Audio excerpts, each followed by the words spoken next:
forum rumah kita ini mungkin banyak yang belum tahu apa sih sebenarnya forum rumah kita ini.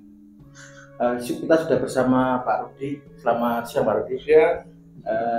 Nanti akan menjelaskan sebagai apa itu tujuan dan maksud dan tujuan itu apa sih sebenarnya rumah kita ini.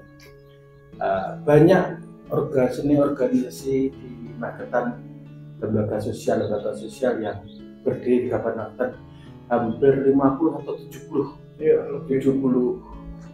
organisasi di Magetan ini. Dan rumah kita ini menurut visi dan misi Pak Rudi akan tampil beda dengan organisasi lainnya yang ada di Magetan. Kalau kita tahun ini bicara tentang pemilu seluruh Indonesia Pak Rudi, hari ini serentak tanggal 27 November ini adalah akan mengadakan pemilu serentak untuk kebaikan di daerahnya masing-masing.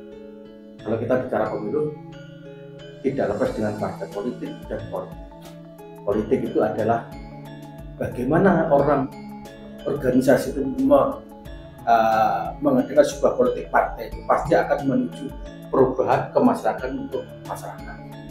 Jadi kalau kita bicara politik, kalau kita bicara pilkada, pasti akan membawa perubahan pilkada yang sebelumnya yang kebaikan yang akan datang. Itu Pak Rudi ya. Iya. Pak Rudi, ini ke tema maksud dan tujuan dulu. Rumah kita ini sebenarnya masyarakat itu belum tahu. Didirikannya apa itu forum rumah kita itu sebenarnya maksud dan tujuannya gimana Pak? Iya. Terima kasih. Assalamualaikum warahmatullahi wabarakatuh. Kepada pemirsa yang bermanfaat. Sebenarnya rumah kita itu kumpulan dari LSM atau aktivis yang ada di Magetan yang berkumpul dan mempunyai semangat yang sama untuk membangun Magetan. Sehingga ketika dalam proses perjalanannya rumah kita bersepakat untuk mengabdikan diri dalam peran serta untuk pembangunan di Kabupaten Magetan ini fokus pada bidang kegiatan dan keterbukaan informasi publik dan transparansi anggaran. Wah, menarik. Jadi kami berpikir bahwa kunci pokok dalam sebuah pembangunan dan akhirnya berproses pada keberhasilan itu adalah bagaimana kita secara bersama jujur dan terbuka terhadap informasi apapun yang kita kerjakan.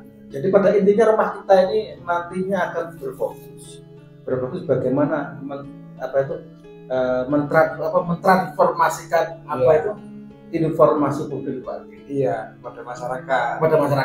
Ya, karena walau bagaimanapun tanpa informasi sangat tidak mungkin masyarakat ikut berperan serta. Ya. Karena senjata utama masyarakat untuk berperan serta itu ya informasi tadi.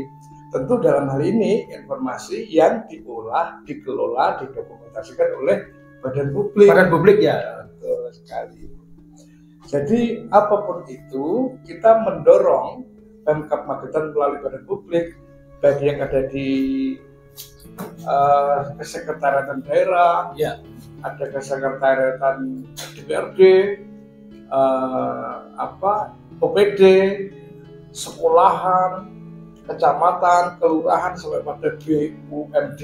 Itu nanti semua, kalau ini targetnya rumah kita, semua instansi di kabupaten, kecamatan, kelurahan, desa, ini apa targetnya rumah kita akan menyosialisasikan bagaimana pentingnya informasi itu. Betul. Jadi realisasi dari Undang-Undang nomor 18 tahun 2008 tentang keterbukaan informasi publik itu salah satu di pasalnya mengatakan bahwa setiap badan publik wajib membentuk BPID. Nah, BPID itu kepanjangan dari pejabat pengelola informasi dan dokumentasi. Jadi setiap badan publik, misalkan kita berbicara tentang desa, ya. Sebuah desa dalam merencanakan programnya, merencanakan anggarannya, merencanakan sampai pada evaluasinya, semua harus terbuka kepada masyarakat. Karena dengan keterbukaan yang pertama Manfaatnya apa? Desa itu menjadi dipercaya oleh masyarakat. Dan yang kedua, ketika ada program yang digodok oleh kelurahan, meskipun sudah melalui proses musrenbang, siapa tahu ada masukan-masukan yang lebih berbobot, lebih tepat sasaran. Karena kita membuat sebuah program itu kalau sasarannya tidak tepat, berarti anggarannya juga tidak tepat, begitu kira-kira. Sebelum kita mengajak ke politik, mungkin rumah kita juga akan sedikit menyoroti tentang politik nanti sedikit setelah bagaimana sih rumah kita ini menurut maksud dan tujuan kedepannya, apa yang nanti akan didapat pemerintah, akan didapat masyarakat nantinya. Ini ketika ngomong politik, Pak, belajar sedikit harus. Politik ini apa harus transparan juga? Iya. Ini menurut Pak Rudi, politik itu harus transparan, iya. Informasinya harus transparan. Dari dananya, dari apanya, dari jago-jagonya, dari calonnya. Ini kalau Pak Rudi bagaimana? Betul. Dari tim kampanyenya, iya. Semua kan didaftarkan. Iya. Besaran anggarannya, iya. Termasuk harta kekayaan paslon, semua kan dilaporkan. Itu artinya apa? Bahwa transparansi sudah merambah ke arah situ, sehingga masyarakat bisa paham, termasuk visi misi programnya, semua transparan. Karena dengan transparan akhirnya semua akan menjadi jelas, tidak ada yang disembunyikan. Ya. Tapi kalau kita berbicara pilkada, ya. Ini pilkada kita berarti ada 3 calon. Menurut kacamata Pak Rudi sebagai ini yang nahkoda rumah kita di Magetan ini, calon yang ketiga ini bagaimana sih Pak? Ya. Sebenarnya betul. Yang pertama kami sampaikan dulu bahwa posisi dan peran serta rumah kita dalam pilkada ini adalah untuk bagaimana masyarakat lebih cerdas dalam memilih. Ya. Kita mendorong masyarakat agar memilih itu sesuai dengan hati nurani, dengan program yang diusung. Termasuk terakhir kita melihat dan mendengar bagaimana paparan dalam debat visi dan misi. Dalam debat visi dan misi itu meskipun berapa persen, paling tidak masyarakat sudah mempunyai bahan untuk mengantongi pilihannya. Oh, ternyata calon yang akan saya pilih itu seperti ini, seperti itu, kualifikasinya seperti ini. Ya. Tapi menariknya bahwa 3 calon itu semua sarjana semua S2. Nah, artinya secara dasar, secara pengalaman itu sekolahnya atau gimana? Akademisnya. Secara akademis luar biasa. S2 semuanya. Ini tidak hebat-hebat. Yang pertama wakil bupati, yang kedua kita punya calon ketua DPRD, yang ketiga kita punya calon mantan sekda yang sempat menjabat dari PJ. Nah, dari 3-3-nya ini masyarakat bisa menimbang dengan jelas. Kalau kita berbicara pintar semua, karena dibuktikan dengan ijazah dan posisi jabatan yang terakhir. Ya paling kan masyarakat bisa melihat waktu debat kemarin dari argumennya mereka, dari saling lempar pertanyaan. Kan mungkin masyarakat juga bisa memilih dan memilah. Iya, akhirnya masyarakat menjadi sedikit paham lah berapa persen mereka sudah mempunyai angan-angan. Oh, ini jagonya ini. Oh, ini kelebihannya di sini. Oh, ini kekurangannya di sini. Ditambah nanti debat itu kan ada kedua, ada ketiga. Ya. Mudah-mudahan pihak penyelenggara bisa menyuguhkan dan menyampaikan debat itu sampai ke pelosok. Ya. Kuncinya sukses dari penyelenggaraan pemilu ini adalah bahwa informasi mengenai calon dan kelebihan dan kekurangannya harus disampaikan ke masyarakat secara luas. Pak Rudi, Magetan ini kan kalau Pak Rudi dari zaman Orde Lama dulu, Orde Baru, reformasi. Iya. Ini sangat menarik. Ketika ini masyarakat Magetan itu yang dibutuhkan sebenarnya pemimpin yang pinter, tahu, atau pinter sama tahu kan beda. Magetan ini yang dibutuhkan pemimpin kayak kultur Magetan, pemimpin yang bagaimana sih Pak? Iya, sebenarnya untuk menata sebuah daerah itu diperlukan kemampuan manajerial. Ya, diperlukan diperlukan seseorang itu yang mempunyai kemampuan seperti dirijen. Jadi orkestra itu banyak alat musik di situ, dan di depannya ada penonton. Ketika banyak alat musik itu dimainkan tidak dalam posisi yang benar, salah satu musik kok falas, kemampuan manajerial akan mengatakan dibenahi. Berarti nggak harus pinter dong sebenarnya. Tidak harus pinter, tapi mempunyai manajerial terhadap masalah. Betul, peka terhadap permasalahan yang ada dan mempunyai kemampuan untuk menyelesaikan dengan cepat. Kalau pinter, saya pikir bisa S2 semua akademisi sudah punya mereka. Pilkada itu kan gini, pemilihan itu kan ada strategi, ya, ada calon, ada tim sukses, ada pemilih. Yang menarik ini strategi loh Pak, kita bahas. Nanti strategi ini yang belakang Pak. Iya. Ketika Magetan ini tiga-tiganya Pak, menurut kacamata sampean, tiga-tiganya ini semua itu pinter atau yang tadi apa yang tahu. Ini yang kelihatannya gimana Pak? Begini ya, ada yang sesuatu yang harus dibenahi ya. Kenyataannya kita punya paslon itu mempunyai jabatan yang luar biasa, busuk. Yang satu wakil bupati, yang kedua sekda, yang ketiga ketua DPRD. Ketika mereka berbicara ayo membangun Magetan yang lebih baik, tetapi ada angka yang membuktikan secara statistik kita secara transparansi informasi publik berada di nomor 5 di seluruh Jawa Timur. Iya.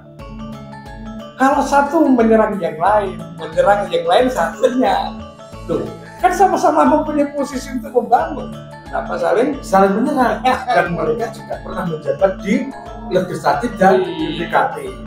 Saya lebih cenderung bagaimana mengintrospeksi gitu. Kalau bilang yang salah kan siapa? Loh, ini bicara partai lagi nanti. Kalau yang dibicarakan, kalau ini kan putra terbaik di Magetan ini, putra terbaik dari semua yang menjalankan ini.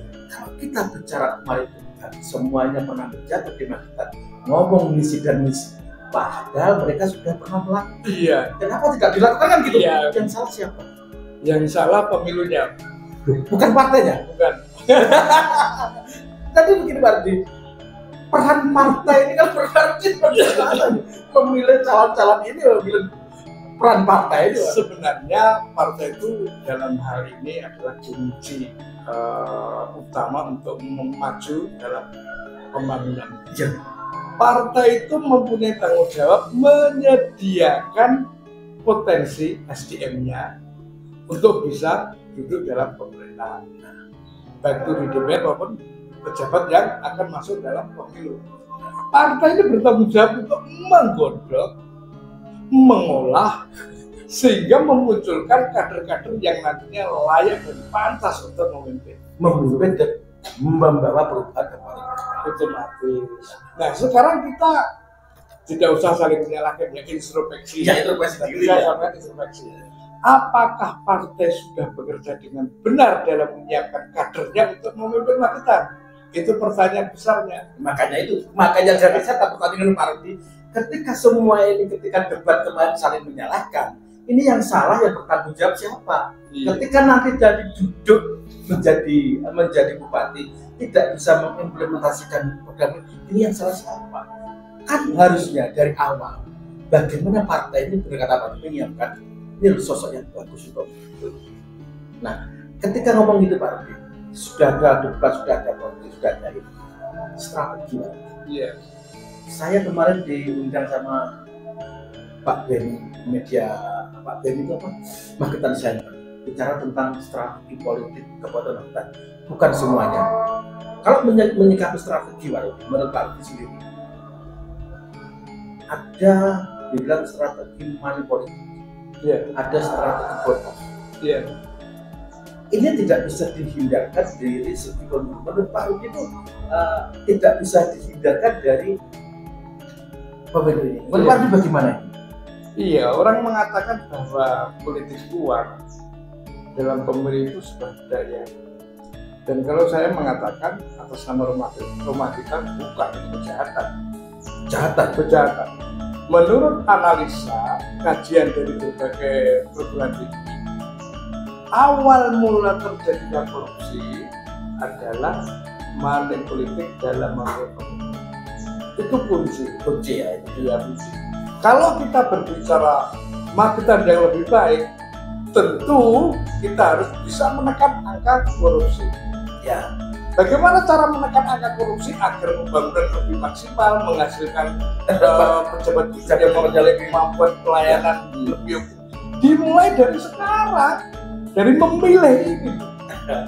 Jadi, kalau kita salah memilih hanya karena faktor-faktor yang merugikan bersama, itu saya pikir harus dibenahi.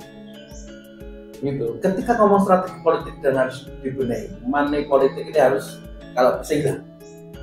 Iya. Menurut Pak Rudi di Magetan ini bisa nggak? Ini mungkin tahun ini kita belum bisa mengasih pendidikan politik ke masyarakat.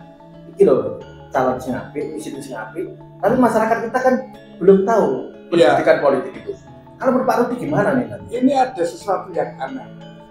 Kita tahu bahwa politik harus disosialisasikan. Politik itu kan harus, korupsi itu kan harus diberantas. Iya, harus kita tahu semua. Sama masyarakat desa sekalipun paham. Tetapi ada jalan untuk memberantas korupsi tapi tidak dilakukan. Contohnya para jago melakukan politik uang. Nah, kalau kita mengatakan katanya masyarakat yang butuh, masyarakat yang pengen, kalau tidak ada uangnya nggak untuk beli bensin nggak akan datang. Itu kata mereka. Di sini kan ada istilah ada yang memberi, ada yang menerima. Ya. Ketika tidak ada yang memberi, yang menerima itu apa yang didapat? Kan nggak ada. Nah, karena kekhawatiran tidak dipilih, akhirnya memberi. Nah, yang kedua, tidak mungkin masyarakat sebagai penerima money politik akan datang ke rumah jago, nggak mungkin ya. Pemberi atau calon itu datang ke rumah-rumah dengan cara mengumpulkan, dengan mengajak tim sukses, dengan ini. Padahal kita tahu bahwa sepakat seluruh Magetan, kita bicara lokal aja. Kita sepakat korupsi harus diberantas karena itu sumber penyakit, sumber pembodohan, sumber tidak majunya pembangunan. Tetapi ketika ada peluang untuk memberantas korupsi tidak dilakukan, bahkan disuburkan melalui apa? Calon pemimpin yang menggunakan politik uang. Ini kan sesuatu yang jadi mindset penduduk bukan ini Pak Rudi. Memang pendidikan politik di Magetan ini mungkin bukan kita sendiri ya. Memang harus nanti tugas partai nih Pak Rudi. Oh partai, anak partai nih Pak Rudi. Partai sangat mempunyai. Partai ini kan sudah dan partai yang besar itu dari cabang sampai kodes itu kan semua. Bagaimana mendidik masyarakat itu kalau partai, kalau nanti memilih pemimpin kan begini loh. Kayak laki-laki yang disalahkan partai. Jadi begini, ada kontraproduktif ya. Ketika kita sepakat untuk menghentikan korupsi, dan kita punya peluang untuk menghentikan tapi tidak dilakukan melalui money politik pemilihan pilkada. Ya. Begitu kepala daerah terpilih mulai pemilu, orang berteriak tentang hentikan korupsi. Ya. Tetapi kenapa dari awal ketika ada peluang untuk menghentikan korupsi tidak dilakukan? Jadi kan unik pemimpin kita itu memang apa ya? Nah, di situ ada pertanyaan besar. Mereka menggunakan money politik itu berdasarkan ambisi. Ya. Terus mereka tidak percaya diri bahwa programnya diterima masyarakat. Yang ketiga merasa surveinya di bawah. Ada beberapa faktor yang memungkinkan di akhirnya bagaimana saya agar tidak kalah, akhirnya dikatakanlah politik uang. Nah, ketika money politik itu berlaku, disitulah peluang korupsi menjadi besar. Sebenarnya yang mengajarkan korupsi kepada masyarakat itu siapa? Calon pemimpin melalui pilkada. Kunci. Aneh aja. Jadi ketika kita mau money politik ini bukan rahasia umum lagi. Jadi money politik itu sudah menyebar di urat saraf warga semua. Tapi menurut Pak Rudi bisa nggak nanti 5 tahun ke depan atau 10 tahun ke depan bahwa kita tuh akan bebas dari money politik dan pemimpin itu yang benar-benar pemimpin sesuai dengan apa yang dibutuhkan masyarakat semuanya, kapabilitasnya punya, kemampuannya punya, ininya punya. Kira-kira Pak Rudi ada nggak nanti kita ngalamin? Iya. Sebenarnya gini loh, sederhana sekali kok masalah ini ya. Kalau kita mau menghentikan politik uang itu berat, dibutuhkan waktu yang panjang secara teori. Akan tetapi ketika kita mengatakan bahwa korupsi itu sudah penyakit, sebenarnya masyarakat dan antara pemilih yang dipilih itu paham bahwa obatnya adalah hentikan money politik. Dengan menghentikan money politik sebagai obat, maka sakit yang namanya korupsi akan bisa dikikis habis. Akan tetapi kenapa tidak dilakukan? Sebenarnya menarik ini, Pak Rudi. Biar tidak terlalu panjang, nanti ada episode lagi. Mungkin sama teman, sama Pak Beni atau bagaimana kita sharing tentang bagaimana memajukan market itu tanpa money politik. Bagaimana memajukan market itu tanpa bertuah, katanya kayak gitu. Iya. Bagaimana memajukan market itu biar mendapatkan pemimpin yang benar-benar mampu. Memampu itu bukan pinter bukan. Iya. Dia pinter belum tentu mampu. Iya. Kan gitu Pak Rudi. Pesan dan kesannya Pak Rudi untuk masyarakat Kabupaten Magetan.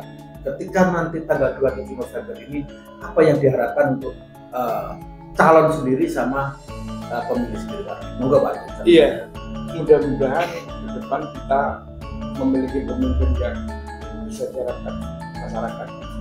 Yang pertama yang harus kami sampaikan adalah bahwa pilihlah pemimpin yang mempunyai kualifikasi bagus.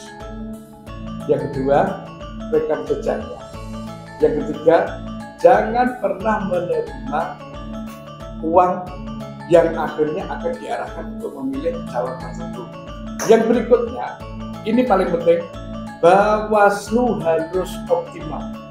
Ya, selama ini masyarakat Magetan mengeluh. Nah, posisi Bawaslu sebenarnya dalam hal ini adalah sebagai juri. Ya, dokter dari sakitnya korupsi itu yang menyembuhkan harusnya Bawaslu. Tapi saya lihat Bawaslu tidak mempunyai kapasitas dan keberanian untuk menyetop. Ya. Bawaslu perlu didukung, di backup masyarakat. Ketika nanti masyarakat sudah memilih sesuai dengan hati nurani, tidak menerima amplop lah, taruhlah apa A itu dan sebagainya, mungkin nanti akan mendapatkan bupati sesuai dengan harapan masyarakat semuanya. Dan bupati kedepannya ini Pak Rudi, sebenarnya nanti kita bahas sedikit tanggung jawab bupati itu sebenarnya agak enak bupati sekarang ini. Karena kenapa? Bupati sekarang itu kalau kita bicara dana adalah dana desa seluruh Kabupaten Magetan sudah ditransfer setiap tahun miliaran rupiah. Bupati bagaimana memberikan struktur infrastruktur secara umum untuk kemasyarakatan. Kalau bicara kabupaten, kelurahan sudah ada menggelontorkan uang ya. Semuanya sudah digelontorkan. Bupatinya tinggal apain? Enak sebenarnya Pak Bupati ya. Sampai berjumpa di episode yang lain. Semoga Magetan menjadi Magetanku, Magetan kita semua, mendapatkan calon yang sesuai dengan kapabilitas yang dibutuhkan masyarakat Magetan. Selamat berjumpa lagi, sukses selalu rumah kita. Apapun yang terjadi, masyarakat bisa mengadu. Ketika ada terbuka informasi publik di manapun daerah, bisa mengadu ke rumah kita. Untuk masalah mungkin apa saja Pak Rudi ya, bisa mengadu ke rumah kita. Selamat siang, selamat berjumpa lagi. Terima kasih Pak Rudi. Dan sukses selalu Pak Rudi ya. Semoga apa itu pemilu yang ke depan 27 ini sesuai dengan harapan.